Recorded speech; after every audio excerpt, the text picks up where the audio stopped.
Flakka High seems to give a user superhuman strength, kind of like the Incredible Hulk. But this is real life. Watch this man try to rip the doors off the hinges of a police department in Florida. The effects are just out of this world in a bad way. At the end of August, the Colleton County Sheriff's Office was tipped off by the DEA, or Drug Enforcement Administration, that Flakka was in Walterboro. We tested it in a lab and it had been tested. It was tested positive for Flakka. These are exclusive pictures of what the narcotics team uncovered in a Walterboro home. 1 kilo, or 2.2 pounds of Flakka. The sheriff's office won't go into detail until they've tracked the source of the drug, but say arrests have been made and charges are filed. We were amazed. Again, it was only one case in Colleton County. It appears to be isolated. It's the only case that we've known that's actually been made in the low country. Take a closer look at this stash. In this case, the Flakka is white. Experts say it can also be pink, gray, or blue. You can also see the rock-like clumps in the bag. Doctors say even a pinch of one of these rocks is extremely dangerous. You don't know exactly where the mind is of that person who is intoxicated on Flakka. Dr. Victoria Magid is in charge of teen services at the Center for Drug and Alcohol Programs at MUSC.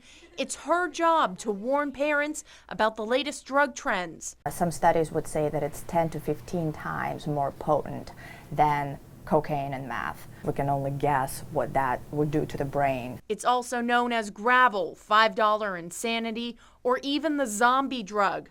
The DEA says it's similar to bath salts and primarily made out of the Catha plant grown in Asia and Africa. It's not like any other drug. It's when you putting this in your body, you never know what you're going to get. Like that crazy story out of Spartanburg County of the couple who say they saw possums and people jumping out of their fridge and microwave. There are hundreds more like that case, from car crashes to breaking and entering. It's a killer as well, contributing to at least 40 deaths last year. The youngest this year, a baby boy born 10 weeks early with Flakka in his system. He only lived 1 hour. The jury's still out on the long-term effects, but I would say, why gamble? Google and look at those videos. The most cases have been reported in Broward County, Florida. Now it's moving across the nation through Georgia, Texas, Illinois, Wisconsin, Kentucky, and now here in South Carolina. When I was reading the reports about Florida, I knew back then it was a matter of time. And that's what prompted me to go and educate myself about this new drug. We have to stay on our toes. A report from the National Forensic Laboratory Information System shows there were over 3,900 cases reported last year, ranking 6th behind the top synthetic drug, methamphetamine. The federal government has a temporary ban on Flakka through 2016, but experts say designer labs are always a step ahead of the law. Unfortunately, I predict that another synthetic drug is going to come on board within the next year or two. Most states, including South Carolina, over 40 or 45 states, have very strong synthetic drug laws to help keep up with the drug traffickers who will just change a couple chemical compounds, thinking that'll make the drug legal. Law enforcement says the hardest part is monitoring where the drug is coming from.